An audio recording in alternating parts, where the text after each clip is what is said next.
Salut à vous, bienvenue dans ma chaîne YouTube. C'est un plaisir de vous recevoir sur cette chaîne. Alors, dans cette vidéo, je vais vous donner les mises à jour par rapport à la migration Pi. Ok, pour ceux qui ont encore les problèmes de migration, sachez que ça sera résolu dans les périodes à venir. Ok, alors, ils ont fait une annonce récemment concernant concernant la migration, ok, qui ira par priorité, ok. Quand vous êtes sur la page d'accueil de l'application Pi, vous voyez Mainland Migration Hallmark by Priority, ok. Ça veut tout simplement dire, ça veut dire tout simplement dire la feuille de route, ok, par rapport aux migrations par priorité, ok. Et je vais prendre la peine de vous détailler ça étape par étape, ok, dans cette vidéo. Alors, quand vous accédez aux informations détaillées, vous cliquez juste sur Learn More, ok, pour accéder à l'information. Vous cliquez là, ça en télécharger, ça va vous diriger dans votre navigateur web, ok. L'annonce en question, c'est dans le navigateur. Alors, voici l'annonce, laissez-moi traduire en français. Translate.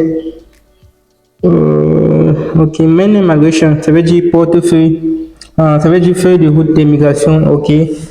Feuille de route d'immigration du réseau principal par priorité et explication de la toponymie et l'approvisionnement du Pi.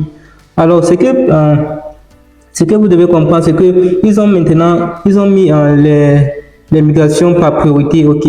La première migration qui sera la première priorité par rapport aux migrations sera concernera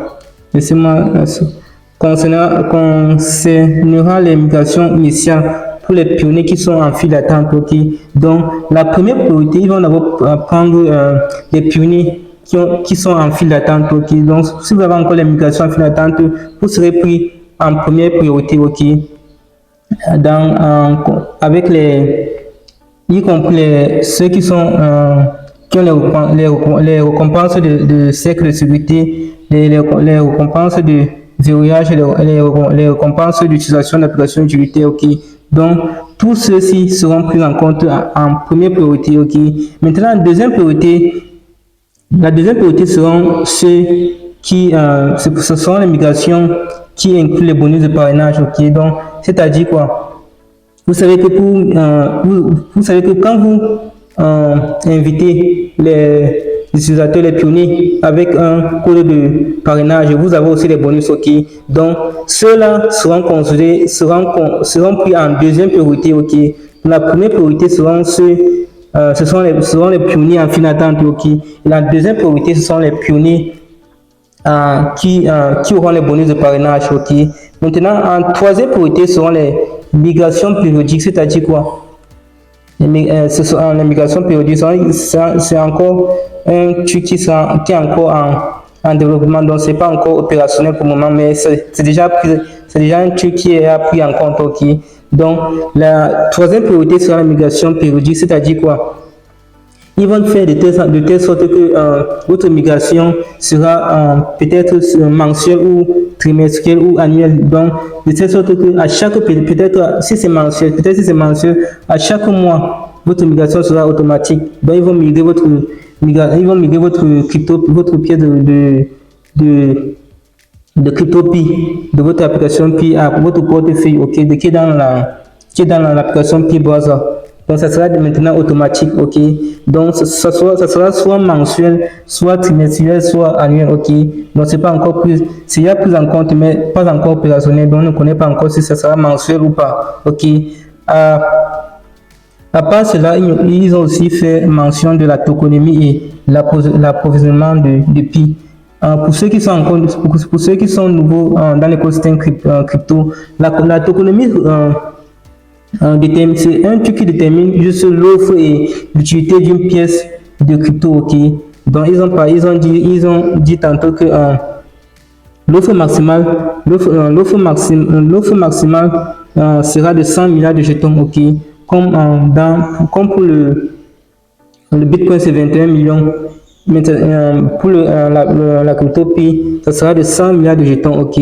Et ça ira comme suit, ils vont décomposer ça comme suit. 65 milliards de jetons sera dédié, sera alloué au minage communautaire, donc sera alloué au minage communautaire, c'est-à-dire aux pionniers, ok, et 10%, c'est-à-dire 10 milliards seront alloués aux 10 milliards seront alloués aux réserves de la fondation et 5 milliards seront alloués aux fins de liquidité, ok, et les 20 milliards restants seront alloués à l'équipe principale, donc ceux qui travaillent sur le projet, les développeurs et consorts, ok. Les développeurs auront 20 milliards, ok. Donc c'est un peu ça, c'est un peu tout à propos de la tokenomie de la crypto-pi, ok.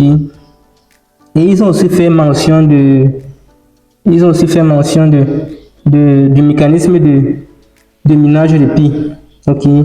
Ils ont dit que le mécanisme d'extraction de pi est conçu pour étendre sa décentralisation, ses utilités, sa stabilité et sa longévité, en plus de la croissance, de l'inclusion et de la sécurité. Les récompenses de minage de pi sont distribuées selon une formule d'émission suivant un modèle de décroissance, c'est-à-dire suivant un modèle de décroissance exponentielle, ok. De décroissance exponentielle décroissante. C'est-à-dire quoi? Au fur et à mesure que vous minez, ok, pour que le taux de minage diminue, au fur et à mesure que les pionniers augmentent, au fur et à mesure que les utilisateurs augmentent dans la plateforme Pi, les récompenses et le taux de minage diminue, ok, donc c'est normal. Et pour vous rassurer, peut-être vous rassurer que pourquoi votre taux de minage, il faut toujours, comment dire, il faut avoir plusieurs paramètres, il faut déjà détenir plusieurs paramètres en considération, c'est-à-dire peut-être avoir déjà votre cours de parrainage, ok, c'est-à-dire quand vous invitez les personnes dans la plateforme, vous avez votre bonus, ok, donc ça c'est aussi un paramètre à prendre en considération pour augmenter votre taux de minage dans l'application, ok. Et donc en conclusion, je peux dire que